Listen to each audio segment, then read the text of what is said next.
atat na atat ako mag-spokes-hour. Dahil ang Marcos Jr. ang nagsabi, nag-utos ng courtesy resignation sa lahat ng kanyang mga miyembro ng gabinete. Now, balikan natin, bakit ba siya nag-utos ng mass resignation? Well, yan po ay dahil sa pagkatalo ng alyansa. Lilima lang ang napanalo ng Marcos Jr. Meron pang dalawa doon na humiwalay na sa kanila, yung Amy Marcos at saka Camille Villar. No? So, ibig sabihin, palpak. At wala doon sa PFP na mga members na sa kanyang partido ang nanalo. Natalo po yung tatlong PFP. Tapos, umamin ng Marcos Jr. Dalawang inamin niya, in fairness. No? Na unang-una, kaya natalo ang alyansa dahil unang-una ay napakatindi ng politika. Tama siya ron. At pangalawa, hindi nararamdaman ng taong bayan yung serbisyo na nanggagaling sa gobyerno. Tama rin siya doon. Now, alam naman pala niyan dahilan. Unang-una, masyadong politika. Sino bang namulitika? Di ba? Sila. Namulitika sila dahil napakaagad nilang nagnasa na magkaroon ng Marcos Forever na tinangka nilang sirain na itong si Inday Sara Duterte. Sino ngayon nagsisisihin sa sobrang pamumulitika? Walang iba kundi ang Marcos Jr. administration. Sisihin niya ang sarili niya unang-una. Marami kasi nagsasabi, hindi, si Lisa Tanasian at saka si Tambaluslos. Siyang presidente, bakit niya ibabalik ang sisi sa iba? Siyang presidente, he is the one in command. The buck stops with him. Kung hindi niya makontrol ang sariling misis niya, hindi niya makontrol ang sariling pinsan niya, paano niya mapapatakbo ang taong bayan? Paano niya mapapatakbo ang Republic of the Philippines? Sarili niyang misis, sarili niyang pinsan, hindi niya makontrol. Paano siya mamumuno kung hindi man lang niya pamumunuan ang sarili niyang kaanak kasama na ang kanyang may bahay at ang kanyang pinsang buo? So tama po siya. Marcos Jr., tama ka. Talagang sobrang politika, nabuwisit ang taong bayan, pero nabuwisit ang taong bayan sa iyo, sa iyong partido, sa iyong gobyerno. Kasi imbis na atupagin mo ang serbisyo sa taong bayan, sinisira mo palagi ang kalaban mo. At siyempre, sa iyong pagnanasa na masira ang kalaban, anong ginawa mo? Kinidnap mo at pinadala mo pa sa dahig ang Tatay Digong. Sa tingin mo ba, dahil ginawa mo yan, mamahalin ka ng taong bayan? Kasuklam-suklam ka na ngayon. Kaya tama ka, sobrang pamumulitika at ikaw ang dahilan ng sobrang pamumulitika. Pangalawa, hindi raw ramdam ng taong bayan ang serbisyo ng gobyerno. Tama ka talaga. Kasi sangkatutak na ayudang pinamimigay mo, merong AKAP, merong TUPAD, merong AIX, ginagamit lang naman yan at kinukurakot ng mga politiko na mga kaalyado mo. At wag mong sabihin hindi mo alam yan na hindi nakakarating sa taong bayan yan. Talaga namang binibili mo ang loyalty ng mga kongresista. Anong sabi ni Toby Tiangco? Karamihan ng pumirma dyan sa impeachment na yan, pumirma lamang dahil dun sa mga ayuda na makukuha nila. Na alam nila na hindi naman makakarating sa kanilang mga constituents. Sabihin na natin makarating, vote buying kasi yan. Tapos pagyayabang nyo, 105 members of the Lakas Party vote. Ulol! Paano hindi mananalo yung mga yan? Sangkatutak na ayuda ang pinamigay. Pati ang EU nagsabi na yung ayuda na yan ay vote buying. O bakit hindi mo sinasagot hanggang ngayon ng EU? Diba? So talagang hindi mararamdaman ang benepisyo kasi unang-una, yung sangkatutak na ayuda hindi nakarating sa taong bayan. Kinurakot ng iyong mga kaalyado. O, the buck stops with you. Dahil kung ikaw naman, sinampulan mo yan, ang dami-dami lang nare-report na insidente na kinukupitan yung bayad ng para sa mga mahihirap. Wala ka namang ginawa. Walang ginawa ang iyong Department of Justice kundi habulin ako. Na walang ginawa sila kundi tanim kaso. Nagsasampa ng kaso na non-bailable na wala namang merito-merito, no? Nakakahiya ka. O nagtataka ka pa na hindi nararamdaman ng taong bayan ang serbisyo nyo? At pangalawa, ano bang serbisyong sinasabi mo? 5,500 flood projects. Wala naman silang nakitang remedyo sa pagbabaha tuwing tag-ulan. O nasaan yung serbisyong sinasabi mo? Nasaan yung 20 pesos na bigas na sinasabi mo? Nag-20 pesos ka nga ilang araw bago mag-eleksyon. Obvious na yung 20 pesos na yan, pang-eleksyon lamang. At saka obvious na ang pinangako mo nung ikaw ay tumatakbo, kasama mo ko sa parehong entablado, magbubuluhan pa ba tayo? Ang sabi mo, pababain mo ang presyo ng bigas dahil aayusin mo yung supply chain. Tatanggalin mo yung mga traders, bibigyan mo ng direct link ang mga farmers sa mga mamimili. Nang sa ganun, mataas mabibili ang ani ng mga magsasaka at mura ang presyo pagdating naman sa mga mamimili. Anong ginawa mo? Bumili ka ng mahal, ibinenta mo ng mura. Kita mo, isang araw lang napatupad. Kasi talagang magdurugo ang ating national budget. Sa ngayon pa lang, 1.5 trilyon na ang iyong budget deficit. Sa 4 pa lang sa 3 buwan pa lamang. Kung ita-times 4 mo yan, magkakaroon ka ng 2 trillion deficit sa budget na 6 trillion. Saan mo kukunin yung paluwal niyan? Uutang ka na naman. Tataas na naman ang interest rates. Hindi na naman makakanegosyo mga negosyante. Lagot na naman yung mga may utang sa kanilang bahay at sa kanilang mga sasakyan. At ang pinakamasama pa dyan, kapag talagang wala nang mautangan, mawawalan ng balurang piso. Pag nawalan ng balurang piso, taas na naman ang presyo ng langis at petrolyo. Taos na naman ang presyo ng mga bilihin kasama ng pagkain. Dahil alam naman natin na pag tumaas ang presyo ng gasolina, talagang ang pagkain ay tumataas din. Dahil lahat ng pagkain, kinakailangan madala galing doon sa kabukiran papunta ng merkado. So tama ka, hindi nararamdaman kasi wala kang serbisyong binibigay. Nangako ka, 1 milyong pabahay kada taon. 3 taon ka na. Nasaan ang 3 milyong mga pabahay mo? Malinaw na malinaw mong pangako yan. 1 milyon kada taon na pabahay. Nasaan? Gaya ng 20 pesos na bigas, nakaukit sa tubig, nakasulat sa hangin. So hindi lang po hindi ramdam, wala kang serbisyong ibinigay. Bukod pa dyan, ano nangyari sa ating peace and order?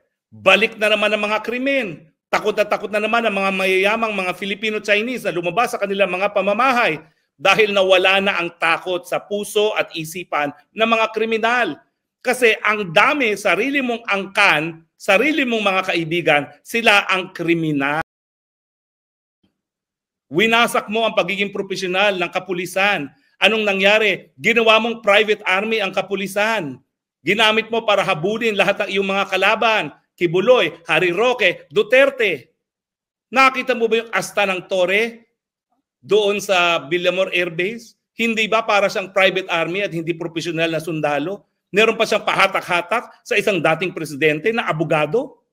Anong pinararating niya? Tapos, aamin-amin siya, maaamin naman at talagang inamin naman niya na hindi sang-ayon sa tamang proseso ang pagkuha nila kay Tatay Digong. And yet, akala mo kung ang umasta naghaharing uri. Pwede ba yan? So huy, tama ka, hindi ramdam.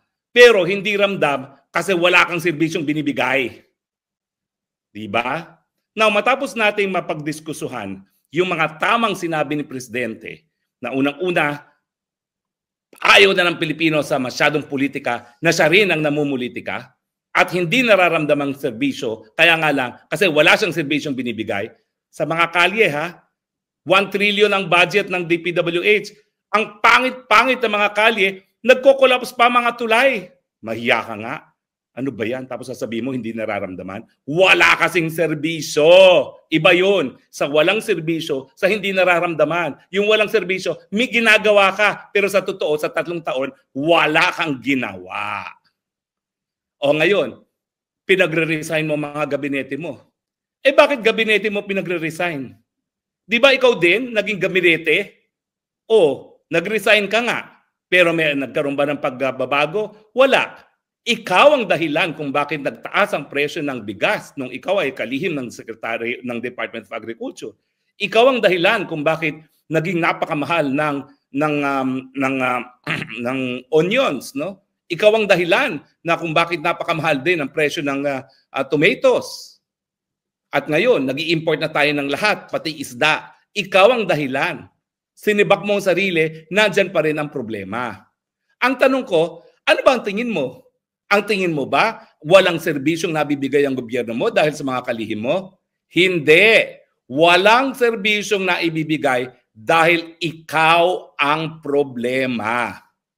Unang-una, sinungaling ka dahil ayaw mong sabihin ang katotohanan kung ikaw ay nasa tamang pag-iisip.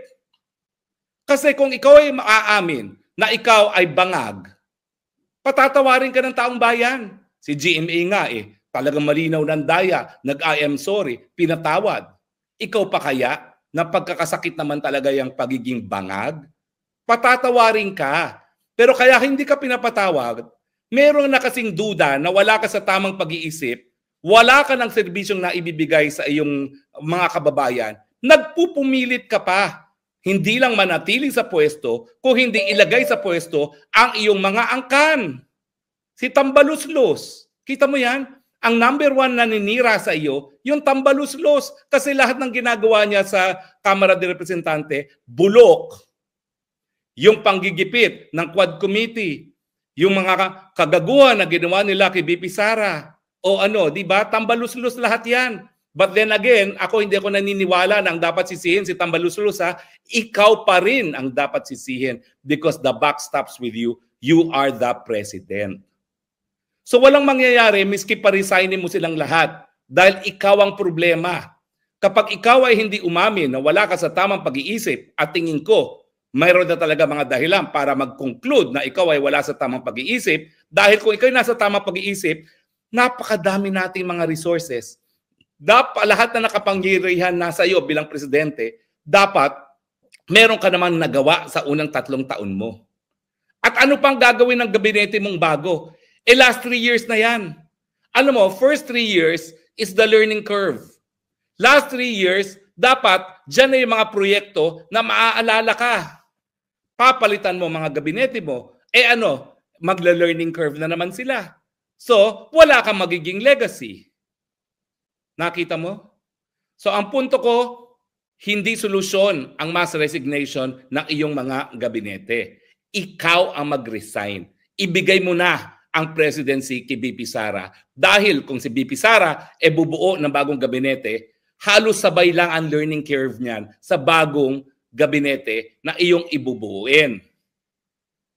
At least, kapag merong bagong presidente, yung taong bayan magkakasama-sama na muli.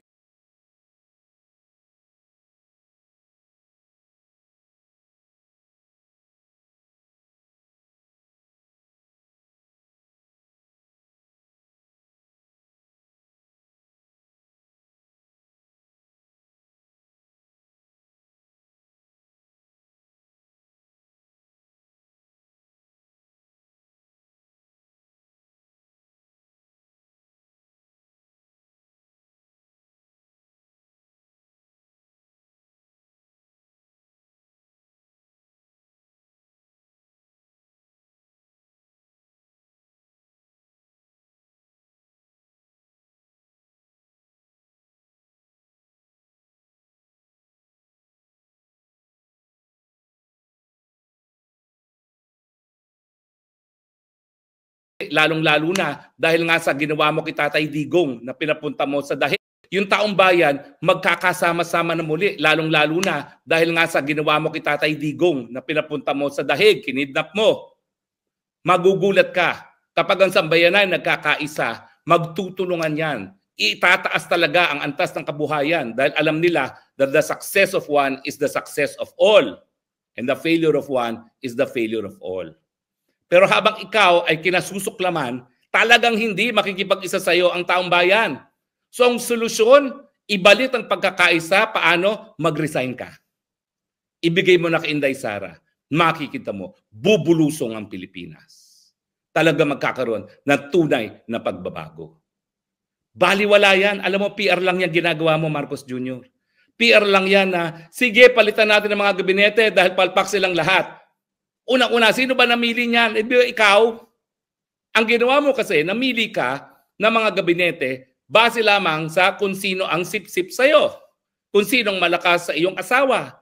Kung sinong malakas doon kay Tambaluslos. Hindi mo naman inisip kung meron silang sapat na kakayahan para gampanan ang kanilang mga trabaho sa kanilang mga departamento. Tignan mo yung DOTR. Napakatagal mong pinaupo yung Bautista na super palpak. Pinaupo mo nga si Vince Dizon, tingin mo may magagawa pa siya sa last 3 years? Alam ko, hindi mo natatanggalin yan sa Vince Dizon dahil bagong-bago. Pero last 3 years, may magagawa pa ba siya? Di ba kinontra ka na niya? Kinontra ka na niya yung mga proyekto na dapat matapos sa transportasyon, tatapusin mo ngayon. Hindi nga po pwede kasi walang nangyari nung first 3 years. Ano ba yung mga proyekto na yan na pinalano pa ng panahon ni Tatay Digong? O, yung mass transport system ng Davao at Cebu, wala namang ginawa kasi kalaban ng Davao at Cebu. Tingin mo ba sa susunod na 3 taon magagawa yan? O yung pagre-repair ng EDSA, alam mo lalo kang isusumpa ng taong bayan. Kasi dapat ginawa yan patsi. Eh yung mga tao mo kasi, mga kaalyado mo, lahat kurakot. Ayaw gumastos talaga para sa tunay na proyekto. O, tignan mo yung infrastructure projects. Panahon ko bilang congressman, talaga namang yung mga tumatanggap. Ako hindi kasi party list ako, wala akong district engineer na magbibigay ng proyekto sa mga kontratista na malapit sa congressman. Dati-dati, 10% pagkakalye, 5% pag-building. Ngayon, hanggang 45% at 55%. Bakit? Dahil Tambaluslos et al. Masyado ng korupsyon.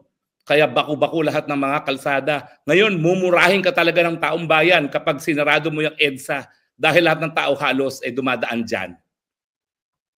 Talagang tandaan mo yan. Mumurahin ka ng tao. Baka yan na ang maging dahilan para ikay tuluyan ng tsugiin ng taong bayan. So walang magagawa yung mass resignation ng iyong mga gabinete. Para tayo ay umahon dito sa putik na tayo nalubog, ikaw ang mag-resign, bigyan mo ng bagong simula ang bansang Pilipinas, hayaan mong mamuno si Inday Sara Duterte. So let this day mark the day of National Resign Now Movement. National Marcos Jr. Resign Now Movement. Dahil yan ang tunay na solusyon. Hindi ang resignation ng gabinete, resignation ng ulo. Tama ba ho ako o hindi? Well, maraming salamat po sa inyong mga komento ha. At maraming salamat sa mga nanonood ngayong live. Pero kinakailangan talaga merong magsimula. At sisimulan ko na po ngayon. Mr. Marcos Jr., hindi po solusyon ang mass resignation ng iyong gabinete sa problema ng sobrang pamumulitika at sa problema ng hindi nararamdaman ng taong bayan ang gawain ng gobyerno. Tama po, sobrang pamumulitika, pero kayo po ang sobrang namulitika. Mali po na hindi ramdam ng tao ang serbisyo ng gobyerno kasi wala pong serbisyo talagang ibinibigay sa gobyerno. Ang solusyon po, kayo pong mag-resign, bigyan ng bagong simula ang bansang Pilipinas, hayaang mamuno ang Inday Sara Duterte. Yan naman po ay kung talagang tunay pa kayong may natitirang pagmamahal